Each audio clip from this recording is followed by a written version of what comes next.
What's going on, everyone? Welcome to another episode of Life Beyond Boxes podcast. My name is Marian. I got Victor with me here. He's the co-host of this show. So today we want to bring on a few questions / some of the tips that we most times, and in some scenarios, maybe not enough times, we advise some potential customers and even people that are just get ready for the move. So we'll start with, we have a couple different mini questions, I guess. Mm-hmm. So let's dive into kind of the whole spectrum of getting ready for the move, right? Yeah. So we'll start as far as 3 months before the move. Let's start there, because I guess a lot of times we had questions and we addressed them on the show in terms of that 2 week to a month period right before the move, but we haven't really talked about, and this applies to people that are moving locally and interstate as well, but all the way 3 months before the move. So you don't start packing, right? 3 months before the move. But in case you do have kids, you might need to look into some schools that are in the new area, maybe get familiar with the new area, see where the doctor's appointments might end up, God forbid you need to. What's your thoughts on some of the things that people should look into it before, like all those 3 months before? Yeah, I mean, everyone wants to be proactive in life, right? So I think in 3 months before, once you really lock down where you're moving to, obviously it comes to different, whether you're buying a house in that property, you've probably done a little bit more research already in the area. But even if you're just signing another lease and moving from towns, it's good to know where everything is. You might have lived in the place that you're moving out of for a year, it might be 2 years, it might be your whole life. So you're so familiar with that area that your whole timing on things all is kind of based in that central area. So especially if it's a decent, distance away, even if it's a different state, you really want to just get more acclimated with, one, how far your new place is to all of your, heavily accessed day-to-day kind of sites. So it could be the office. It could be the kid's school. It could be where your doctor or dentist office is. Something where, see how, maybe it's only another 15 minutes, but now you're hitting traffic at a certain hour of the day, how it might change your life, and you just have to kind of plan accordingly. So it's aspect of time that you really want to start looking in on the day-to-day. And then obviously the big stuff, check the schools. Obviously you want to know, if there's an option on what school you send the kids to. You want to know the area. You want to know exactly, what is what school does this, what school gym maybe, that. like whatever exactly, any kind of spa, gym, the whole 9 yards. So kind of the lifestyle of it. And then you want to relax, and especially after a stressful move. So you want to find more of the nightlife of it. What are the nice restaurants? What are the parks that are around there if you go to walk for the kids? You just want to get acclimated with the area itself. That way, when you're stressed out, when you're already moved in, you can kind of hit the ground running with all the other stuff because you already did the diligence before the move cut. Yeah, and then also at the same time, we can mention pets for people that are moving in with pets. Absolutely. Maybe it's a new pet, or you've had dog, cat, whatever pet you had prior. The vet, how far is the vet from your new location, depending on, is it a franchise type of vet spot that you can maybe sign up with a closer location, or just plan accordingly for that monthly or whatever the situation. And it goes into, especially with pets. So, obviously, I think we've talked about on the podcast before, moving with pets and how it is on day to day. But even after you move in, and I think your dog's running around here somewhere, Zeus is somewhere. At some point, he'll come in the shot. But it's how they're going to acclimate to the new place. Guys have been in moves where the cat gets there, the dog gets there. It doesn't know exactly where it is, so maybe looks for the owner, can't find the owner, and then bolts out the door. And now you're chasing it down the street. We've had guys. Or it's an apartment complex that have friendly. An hour and a half, extra on the move because they were down the street looking for the customer's cat, which they found, which thank God. But you really want to be aware of your surroundings, so if that does happen, you know where to look and kind of stop it from happening. Now that you mentioned that, the Ring app. I don't know if you use it or not personally, but it has the sister app. I think it's called Neighbors or whatever. Yeah. So then you look into that. You can find a lot of helpful things on that app by just looking into the neighborhood that you're going to move. You'll see a bunch of things that, you'll see stupid stuff that people complain about. So what is Neighbors? Like it's an app. It's a word. Rings, like. So it's neighbors that are using Ring. Yeah. And they're posting. So a lot of times it's like helpful stuff. Yeah. Like, I remember it was a couple times that I looked over, and there were some hit and runs, and because all these people are connected with the Neighbors app, they're able to, one guy, I think the hit and run was in Malden, but then they eventually caught it all the way to like Cambridge because of the app. Yeah, because eventually, somebody was looking at the same video, then, there's a hit and run, then they recognized the car, and then it was a shot that the plate was actually able to be caught on a Ring camera all the way in Cambridge. So it's crazy world we live in. Yeah, but it was a helpful thing. And then in most of the times I actually see, I only try to look at it like weekend when I have a couple of minutes, but it's pet related. So meaning, be careful. It's coyotes alert type of thing. Be careful with your pets. Hey, I lost my dog. I lost my cat, and then people would post on the Neighbors app, and you get notified as a Ring user. That's pretty cool. And then you can see how far from your place is. Yeah. But that's what I'm saying. Like a lot of times people can actually look on this app and see all kinds of like things that they might be interested in. But and then if you have any other things in mind, of course Google Maps is another thing that you can look for places around, like kind of walk the street, gas stations, restaurants, and other things like that. But 3 months before the move is more like getting familiar with the place, considering that now that you're gonna definitely move to that neighborhood. So getting a little closer, 2 months before the move. I guess at this point is where the decluttering kind of task falls into place.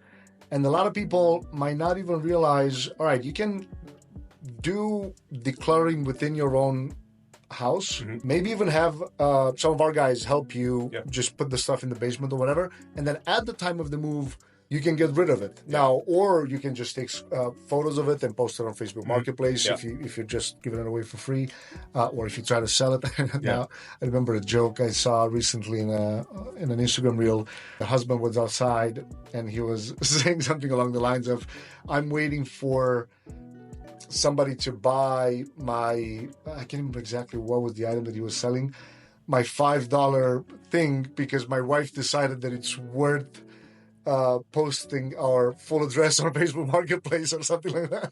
And you never know, who shows up. But anyway, again, Neighbors app, it's a good way to kind of look at it and see what's going on in that neighbor. But going back to decluttering, what's your opinion on decluttering and what would be the process for people to kind of... It's kind of great. You don't want to get into the habit, and we see it all the time, where you're just moving junk or moving stuff that you're never going to use from apartment to apartment, house to house, especially when you have that 3-4 bedroom house and all the old furniture that you updated, it goes into the basement. Oh, you never know when I'm going to need it. Let's just keep it in there. Sometimes it's easier to just throw stuff in a basement than it is to actually get rid of it.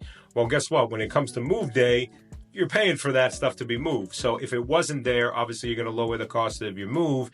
But also, it just makes everything, stress-free. It makes it a little bit easier when you have less stuff. So we always make the joke with customers that you never realize how much shit you have until you move.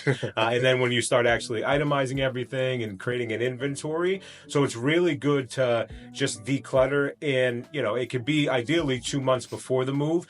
You can have us come in. We can drop stuff off. We work with a lot of great companies around here for disposal and for donations as well. So, Good Deeds is another great one that we work with that, is giving, furniture to less fortunate people that might need it. A lot of local church do the same thing. I know there's Salvation Army and Savers, a couple of the bigger chain kind of donation place, accept furniture. What do you think? Oh, sorry for cutting off. But what do you think is the hardest or furniture piece? It's mattresses to give away. To give away or to throw away. 100% mattresses. I would say it's a piano.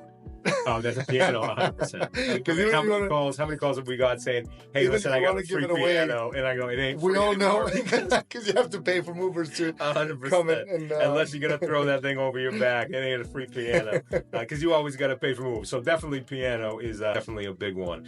But again, you never realize how much stuff you have. So if you can really break it down and have the move force you to get rid of stuff, to dispose of stuff, or to move it into a storage where you don't want it decluttering. I mean, maybe you're downsizing this time, and yeah, you still want to keep the furniture just in case. So you rent a storage unit that we offer. We can go pick it up, wrap the furniture for storage, and then deliver it in there. That way, if you need access to it, or if you need it at some point down the line, you're not throwing it away. But at least it's getting away from your big move that doesn't overcomplicate stuff, and then you're not overwhelmed, and then you end up with a basement where you might have a nice setup. You could put a TV down there, a couch, and relax in, but now it's just filled with a miscellaneous furniture that you don't end up using. Yeah, I mean, we've seen so many other scenarios, but even like I was thinking now, because a lot of times I'm trying to not keep, especially when me and my wife used to do Airbnb, and then when we stopped doing it, a lot of the furniture kind of came into the storage here, and then for, I don't know, like a year and a half, 2 years probably, kept it in storage thinking that, all right, we're going to end up using it at some point in time.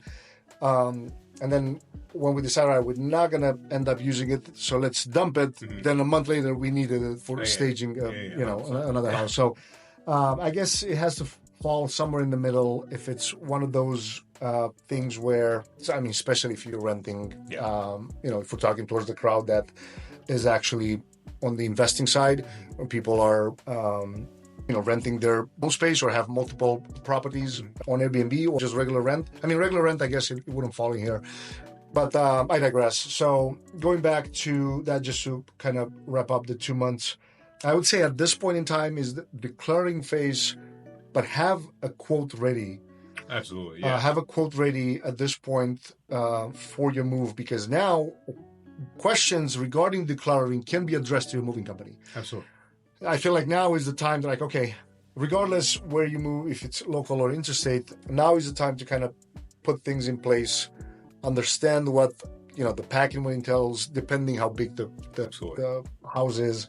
But you had a point where I think we kind of moved past that, but I want to address it back when it comes to pets. If somebody's moving into an apartment complex, you want to know how pet friendly that spot is. Of course, I mean, if you're not buying or if you're signing the lease, regardless, you'll know if it's pet friendly or not. Yeah. But then, even if it's the space around, like, how can you just because your lease allows pets, dog parks, buildings, all kinds of things like allow you to have animals, doesn't always mean that it's a great spot for you and your animal. I mean, in the city, everything is pretty good because there's a dog park usually in every apartment complex or at least one down the road. But if you're moving to a little bit of more of the suburban areas where it's not as much overpopulated, you want to make sure that you're at least somewhere close to a park. It's not main roads that you're right on. That dog walk that you go with him that's humming down a highway is not as fun as whatever hikes you plan to do with your dog. Absolutely. So it's just kind of knowing the area, just so you can make sure you're making the right decision, because nothing's worse than signing a lease or, God forbid, signing the closing papers and then realizing that that area is quite not fit for you, your family, your pets, and so on. No, that makes a lot of sense. All right, so just to kind of wrap up the 2 months, declaring, making sure you have a quote ready, look at the contracts, things like that. And then the previous task that we talked about, you should be familiar at this point with the area, like a lot more in depth. All right, so moving past that, 1 month before the move. So I feel like at this point in time, let's say you did the declaring yourself, or you hired us, or another company to do it for you. Another thing that we haven't mentioned is Move for Hunger. So we partner up with them, and we've been, I don't know, like for how many years? 6 or 7 at least. Yeah, we grab unwanted, sorry, I shouldn't say just unwanted food, because it has to be unopened and cans that are not non-expired and things like that. But it's a great way to not have to carry it over to the new place. Yeah. But at this point in time, it's just making sure that, okay, The cluttering's done. Mm-hmm. I know the things are going to end up moving to the new place. Maybe you even did. I can't remember. Do you know any? Not from the top of my head, but I'll try to put in the description of this episode. Any apps that will allow you to put your square footage and then do a 3D thing. Like, you know, you put your couch, like the way that Amazon, when you try to buy something, Amazon, it will allow you to I know Zillow has it, kind of thing. I don't know any app that does not from the top it. of my head, because I tried one on the browser. Put like a picture of your own furniture and then kind of that. I mean, they must have it, because I mean, a lot of these apartment complexes have like the virtual walkthrough of the staging, virtual staging. Yeah, of that. You can literally walk through your whole apartment before even actually stepping foot. So.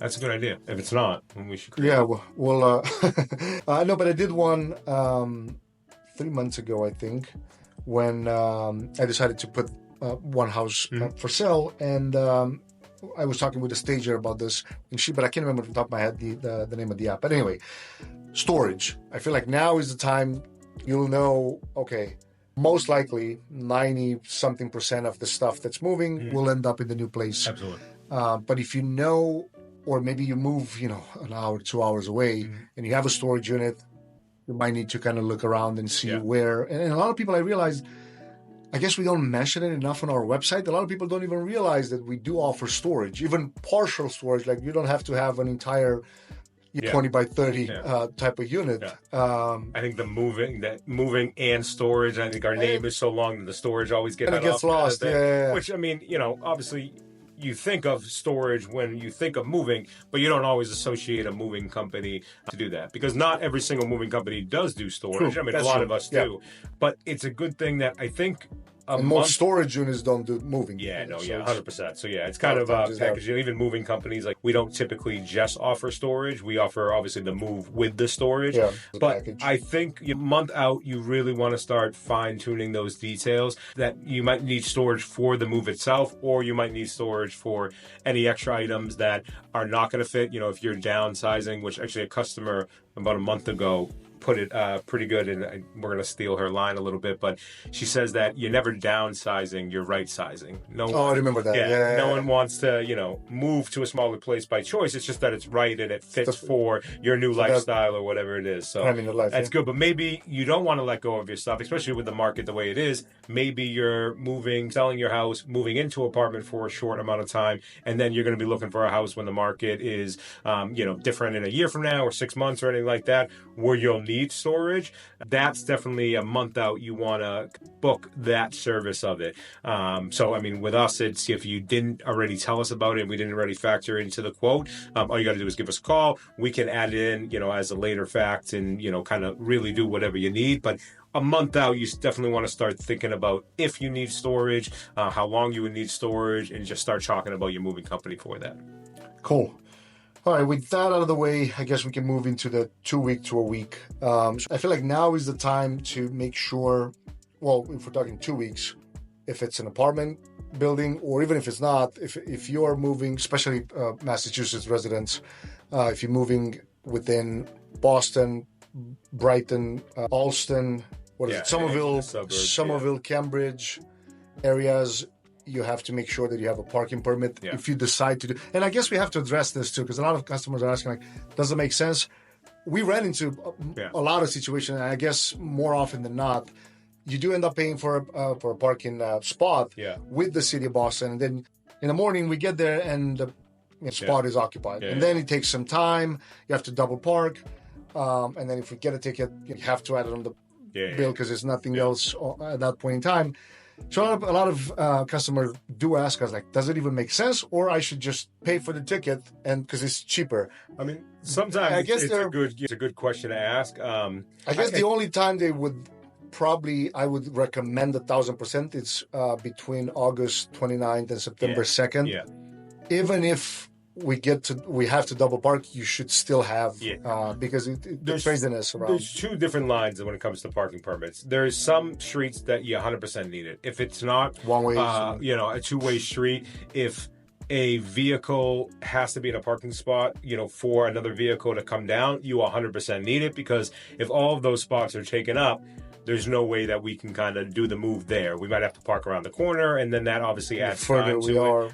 The other one is, if you can double park or if you can kind of park towards the side, the parking permit's great because it makes sure that if there's someone in that spot, obviously you have the right or we have the right to call whatever showing company, call the authorities to get them out of there. A lot of times it's not possible, and we're not just going to sit there and wait. We'll double park there, and then obviously perform the move. But if someone comes over and tries to give you a ticket, you obviously don't have to pay for that ticket because you have the proof that you have the parking permit. And then the other one is, if it makes sense that sometimes parking permits or parking tickets are cheaper than the parking permit itself.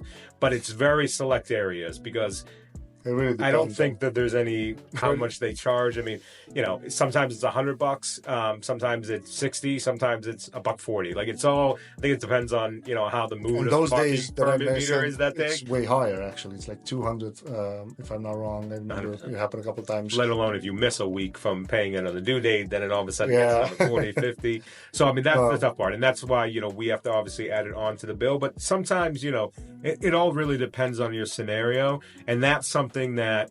It's good to talk to your moving company about, a couple weeks in advance because under a week prior to the move, it's very hard to get a parking permit. Some cities can do it. Some online sites can still do it, but it makes everything a lot difficult. Yeah. And then if August and September, 100% get a parking permit because now it's 19 other people are moving out of your building at the same time. So you want to make sure Premium Q, the best company, has the perfect spot right outside. So that makes a lot of sense. So now, 2 weeks kind of moving into the 1 week before the move.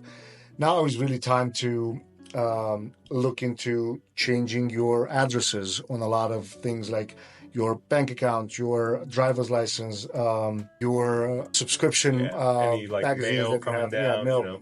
forward. What's the app that we use where we used to recommend Updater app. Updater. Yeah, updater.com or something like that. Yeah. That's for changing the addresses. Yeah. It's still, because I did it myself personally. I wanted to try it twice actually within the last 3 years.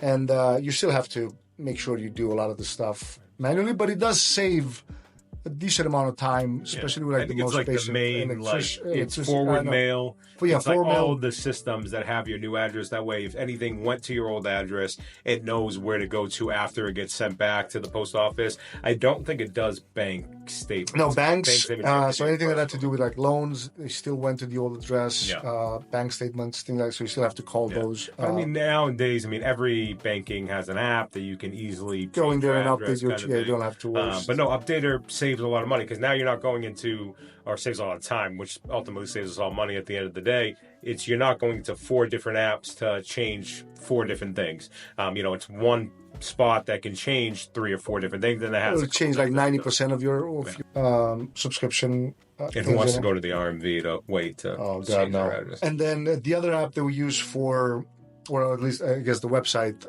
Permit Puller for permits. It's pretty much a third party that we use a lot of times, and we recommend it to our clients as well. Yeah, that's that's really helpful. Again, if you've been to a town hall in any town or any city lately, it's just time. It's really weird time. hours that they work. It's like worse than banker hours. So they're never there, and the town clerk might not be there, or whoever handles the parking permit might be on break when you're going there. So always. No, but even because people would ask what's the difference of me going to City Hall and apply for it? You can definitely do it. It's probably you're looking at paying $80-$90 for that parking ticket.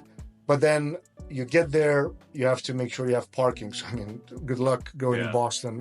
And one of those that when you do it on those online sites like Permit Puller, they post it for you. They post it it is for an you. additional They do like a little, a little site evaluation too, and then they actually physically put them up. So you download it, you pay for it on the app, and then they take care of everything until move day, where all you have to do is just take down the site. Now you have to even 3 days or 48 hours before the move, you actually have to put flyers on cars with the move date, so they know that they're not going to be. But again, it's all how much do you value your time?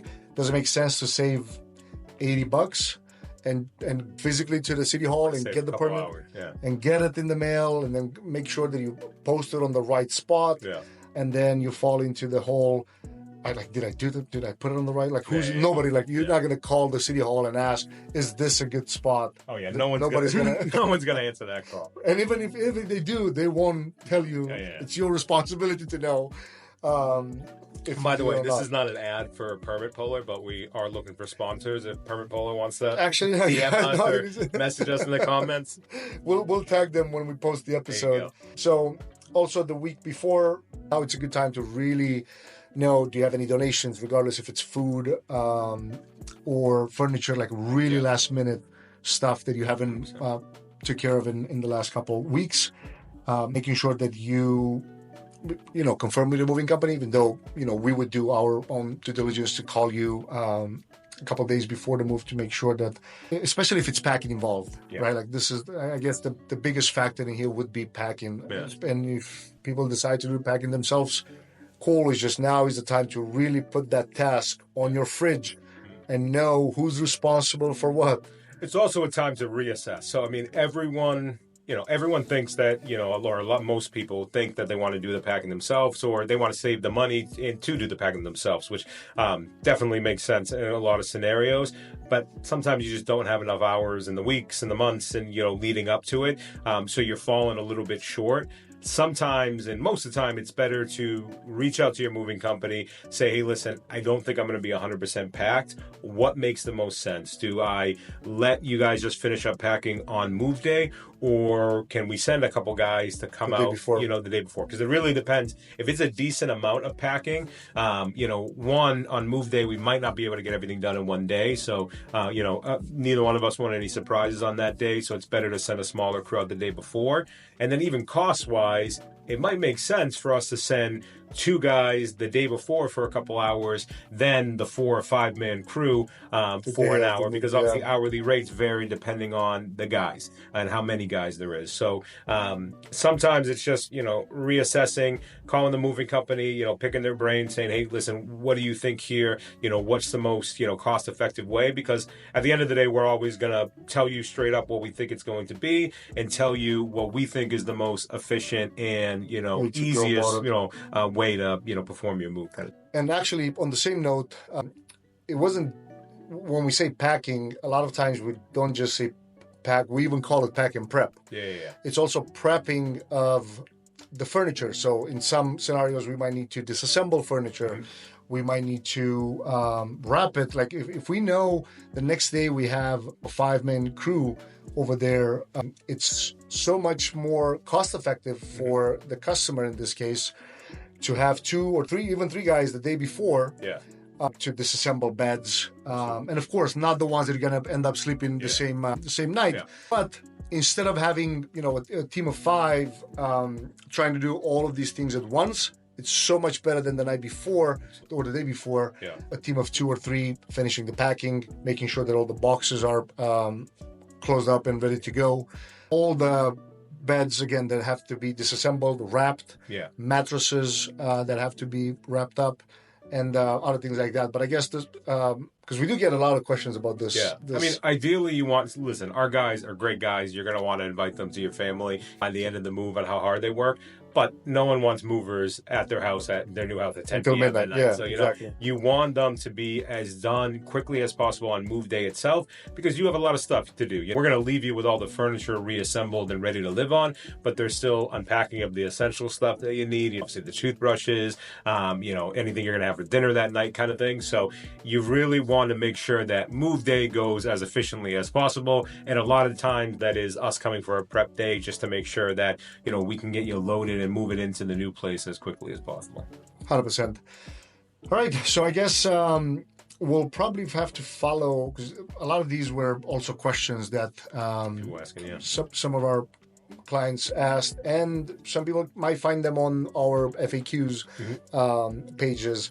But I guess we'll try to follow this kind of fire chat type of Q&A, like maybe twice a month or something like that, if we realize that people are looking for this kind of episodes more.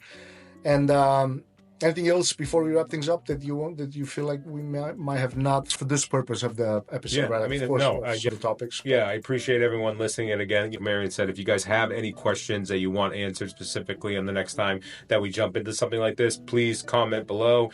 Share your podcast with anybody that's moving to see that they can ask their question. One quick thing, as far as the donation of the non-perishable items, just a shout out to Move for Hunger. Move for Hunger is a company that, like we said, we've been working for with the last 6 or 7 years. We end up stuff that you were going to typically throw away at the end of the move, cans, non-perishable goods. We will take them. You don't have to throw them. You don't have to donate them yourself. Put them in a box or a bag. We'll take care of it. We'll have the box ready. We grab all that stuff and, the 15, 100 jobs that we do a year, give or take. We get probably 40, 50, maybe even 60% of the jobs have some sort of cans or donation, and we bring it right from Move for Hunger. Move for Hunger makes sure that it's getting to the right places of people that need it. So we said hungry, and all of a sudden Zeus comes by. But just a shout out for Move for Hunger. They do great work in making sure that the stuff that we can do, it gets into the hands of the people that really need it. So if you have any of that stuff when you move next, obviously we'll take care of it. But just a quick shout out for Move for Hunger. 100%. And I guess we talked too much about moving with pets because my dog decided to just show up here right in the middle of the show. Well, towards the end.